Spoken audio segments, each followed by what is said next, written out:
Sponsored by Costa Marina Case Vacanze, B&B e ristorante a Peschici Gargano. Info 348 83 29 295 costamarinapeschici.it.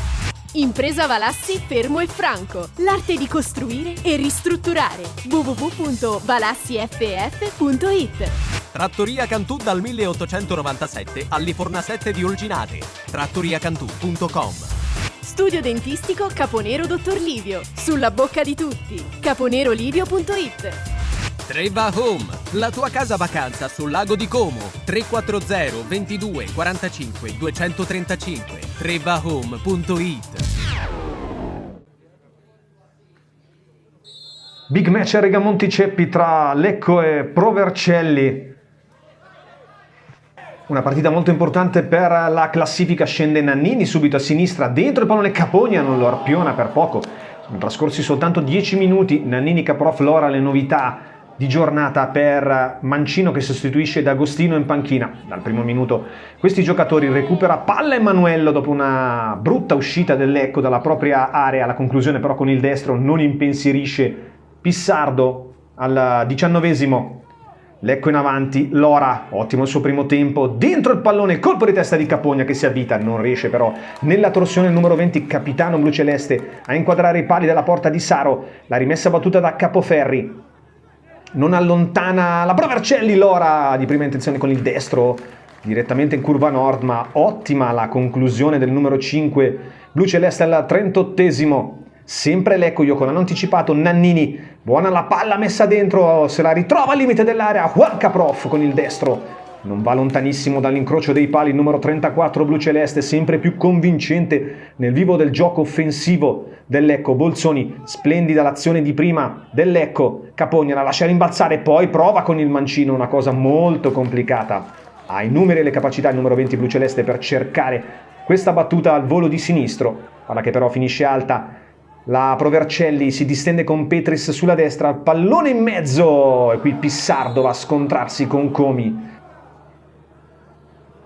Fortunatamente però c'è l'intervento dell'arbitro che manda calcio di punizione per il Lecco per un fallo di Comi su Pissardo che l'aveva presa e poi è andato a subire intervento irregolare. La carica di Comi, 47esimo 2 minuti della ripresa, ci prova Rolando tra i più attivi dei suoi, mette dentro questo pallone, colpo di testa di Della Morte che finisce però alto sopra la traversa di Pissardo. Comincia meglio la ripresa alla Pro Vercelli rispetto al Lecco, ma si spegnerà poi nel corso di minuti anche per stanchezza la squadra piemontese. Iocolano dentro l'1-2 con Caprof e poi viene steso da De Marino al limite dell'area.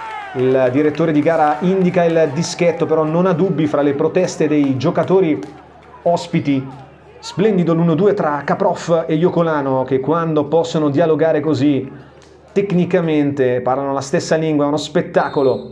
Il rigore per il Lecco va Riccardo Capogna, la conclusione, la prima parata di Saro e poi il tap-in vincente di Capogna che realizza così il suo 8º gol stagionale e porta in vantaggio il Lecco al 57esimo. Rivediamo Capogna, va angolato, Saro è bravo ma poi sfortunato perché tocca palo, schiena. Capogna però segue lo sviluppo dell'azione, realizza il gol del vantaggio. Poco dopo, 68esimo, Lora allarga per Nannini che in un primo momento scivola, poi però con caparbietà riesce a servire Caprof dentro, splendido il pallone per Riccardo Capogna che con il mancino incrocia e non va lontano ancora una volta dal palo alla sinistra di Saro. Emanuello con la conclusione potente, Pissardo non la trattiene, se la cava la difesa del Lecco, poi Lora, splendido, il lancio lungo, Capogna arpiona con una magia e regala un cioccolatino a Luca Giudici che può solo sbagliarla con il mancino, infatti non trova la porta. Errore pesantissimo per il numero 7 bluceleste al 75esimo, non peserà però perché un minuto più tardi Nannini riconquista il pallone da terra, poi una magia, evita l'out con grande coraggio e caparbietà, serve Iocolano e poi si affida all'estero alle finte del numero 17 bluceleste che con il tiro a giro sul palo lontano infila Saro e sigla il 2-0 che chiude di fatto la partita. Una magia, la terza rete in stagione di Simone Iocolano. L'abbraccio meritatissimo dei propri compagni, le finte a ubriacare l'avversario e poi il tiro a giro meraviglioso per il 2-0.